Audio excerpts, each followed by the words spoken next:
Dear friends, would like to welcome you to this video of the School of the Golden Rosy Cross.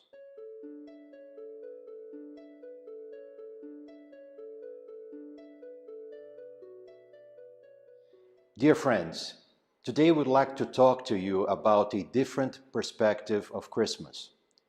That's why we call this video Spiritual Christmas.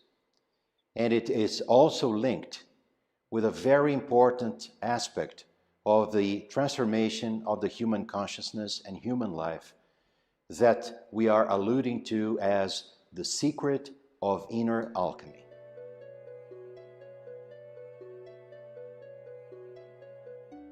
To begin with, we'd like to share with you what we in the spiritual school see as the inner dimension of Christianity.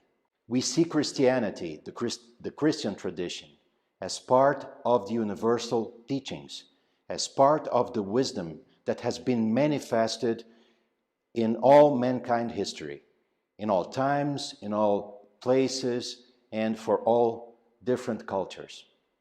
So, Christianity is one of these main different traditions. We can see Christianity from an outer or inner perspective.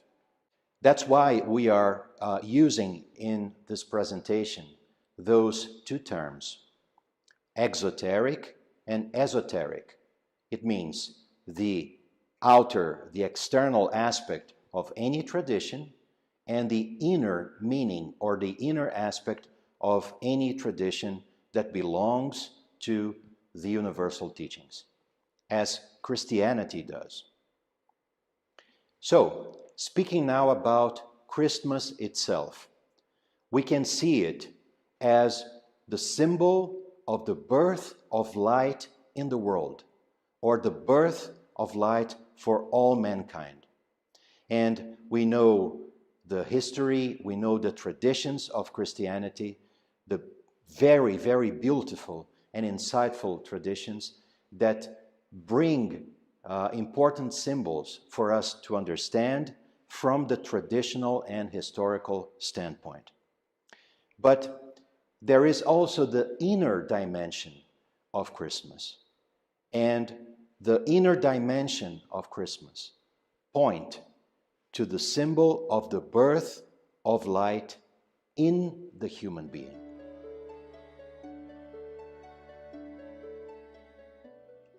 In Christianity, we have four main celebrations. Three of them are very well known by most of the people. The fourth one is a celebration that took place in the Middle Ages in Europe.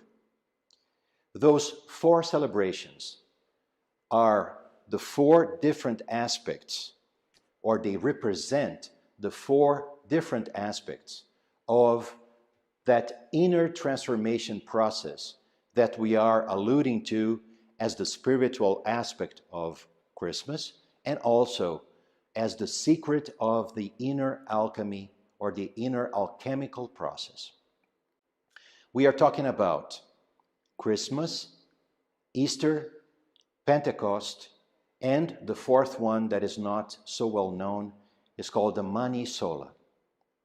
And they represent the four seasons of the year as the four doors of transformation that we see in nature, in a very beautiful but also very real and concrete association with the inner transformation process. We are talking about winter, spring, summer, and fall. The four seasons, when we understand them as those four aspects of the inner transformation, can be seen as those four aspects inside the human being, as a new seed, as a new bloom or a new blossoming, as a new flower or the flourishing of something absolutely new in the human being and the human consciousness, and the fruit, where the tree finally in a mature manifestation state, bear fruit, not only for itself, but for all life around it.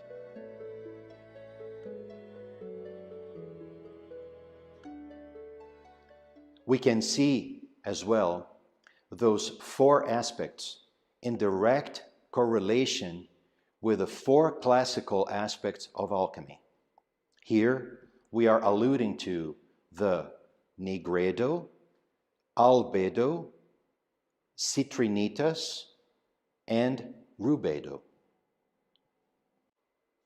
So now we would like to explore with a little bit more of depth the aspect of this inner alchemy as the manifestation in the human being of a new consciousness and a new state of life.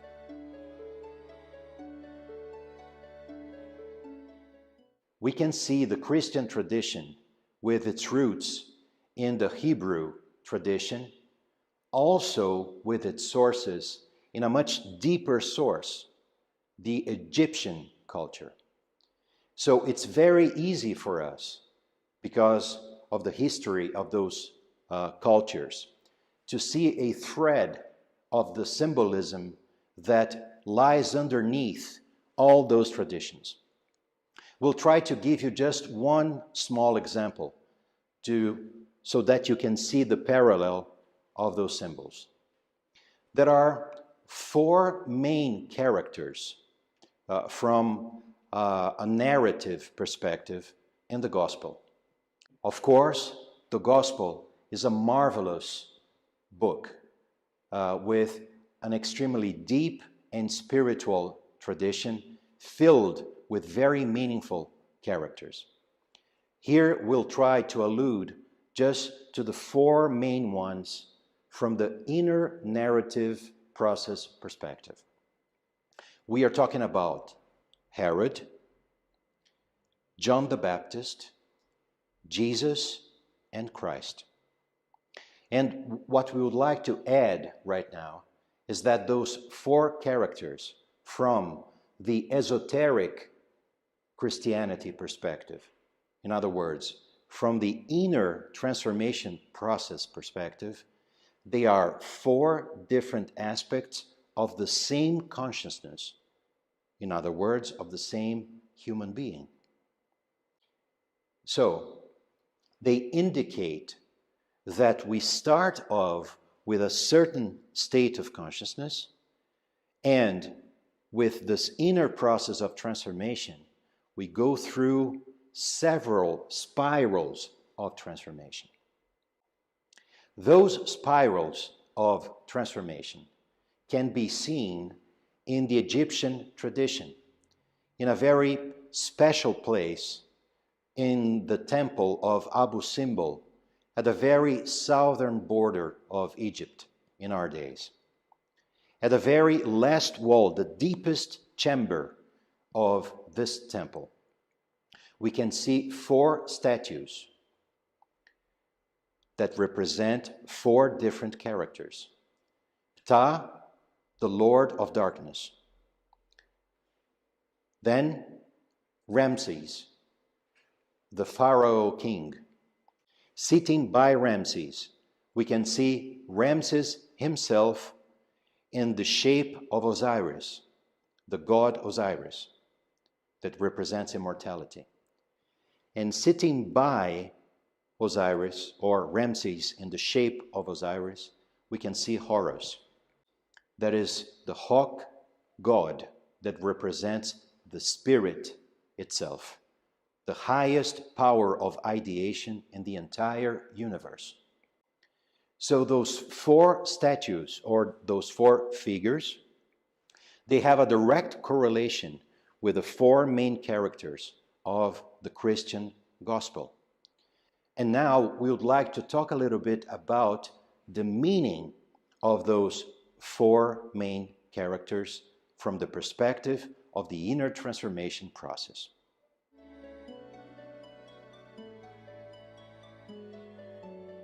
The first character that we saw here mentioned as Herod or Ptah They allude to the awakening of a new state of consciousness.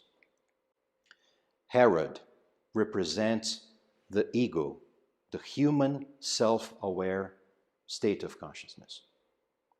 Ptah, the Lord of Darkness, also represents that state of awareness.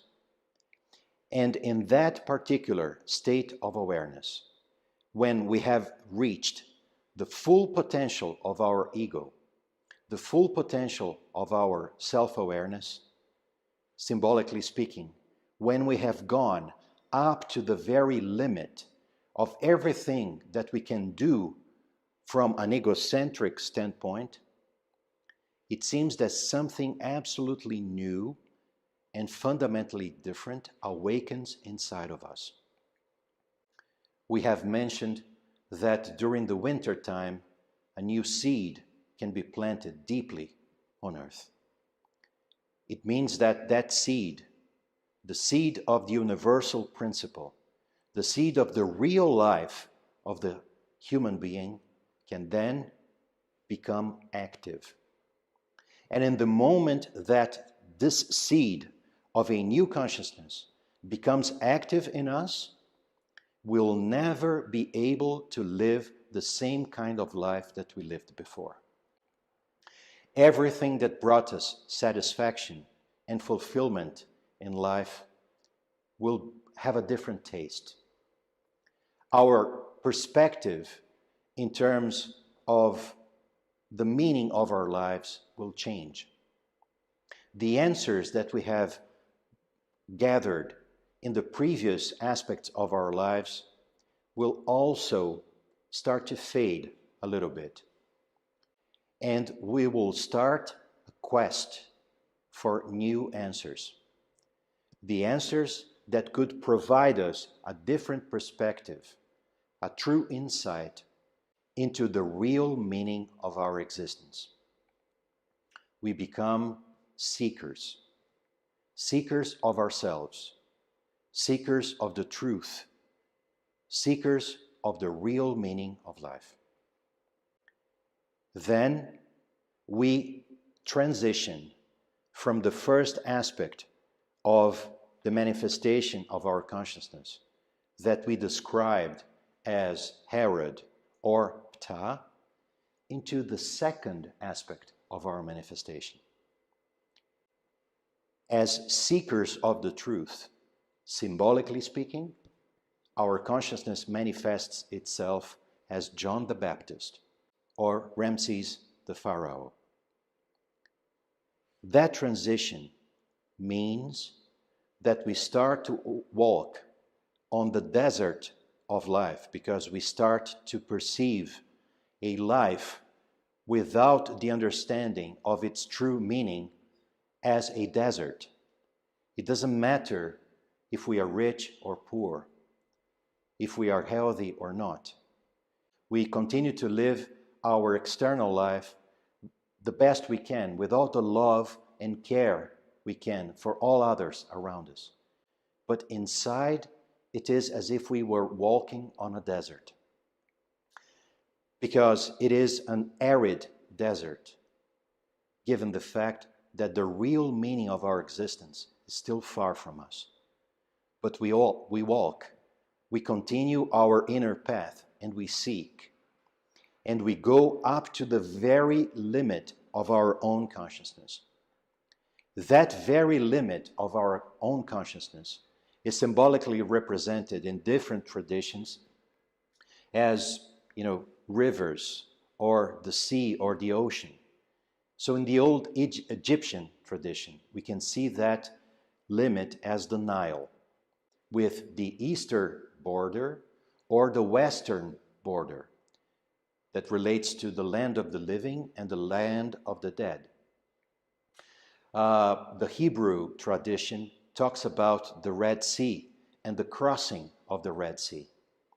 The Christian tradition talks about the Jordan River.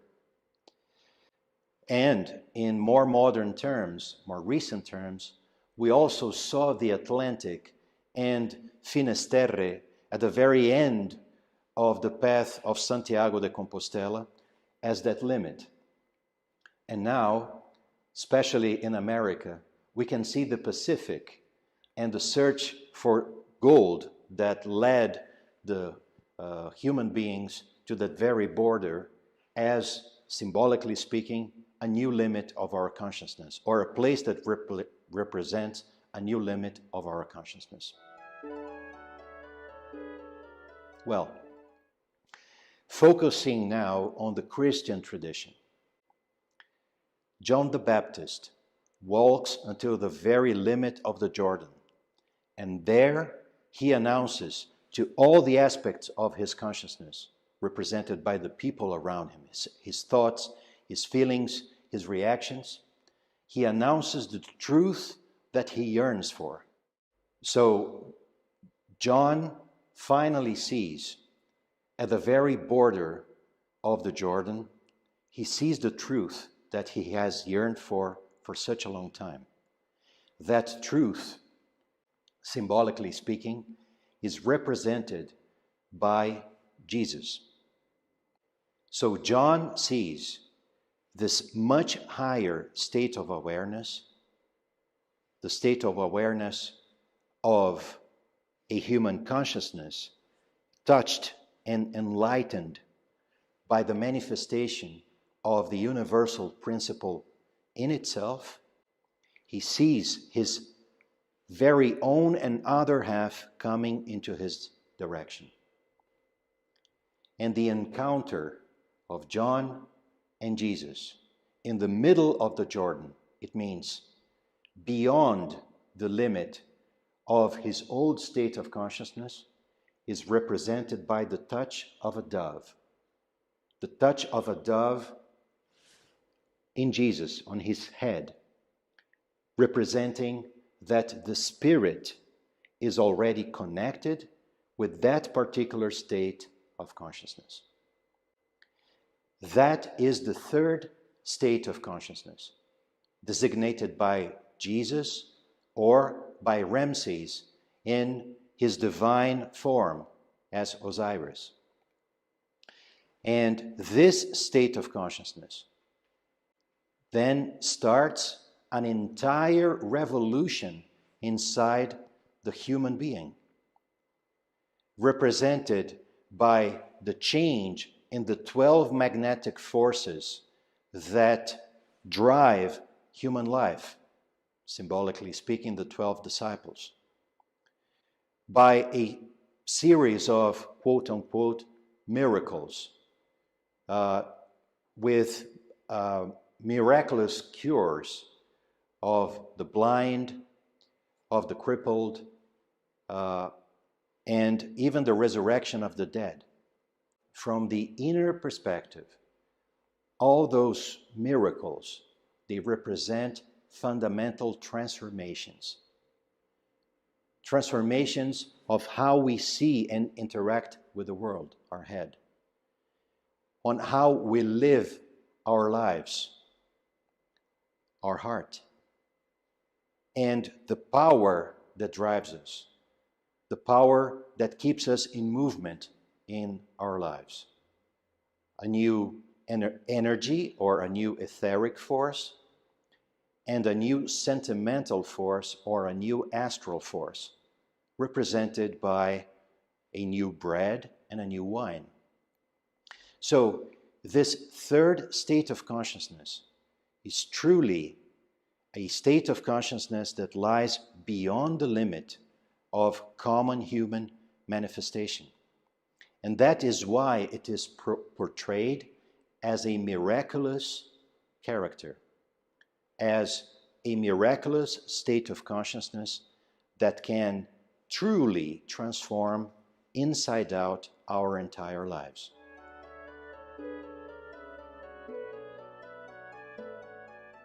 And when this third state of consciousness has gone his entire path of transformation of all the aspects of our existence, then a fourth state of consciousness, represented by the Christ or Horus itself, that represents also the spirit, then this fourth state of consciousness takes place.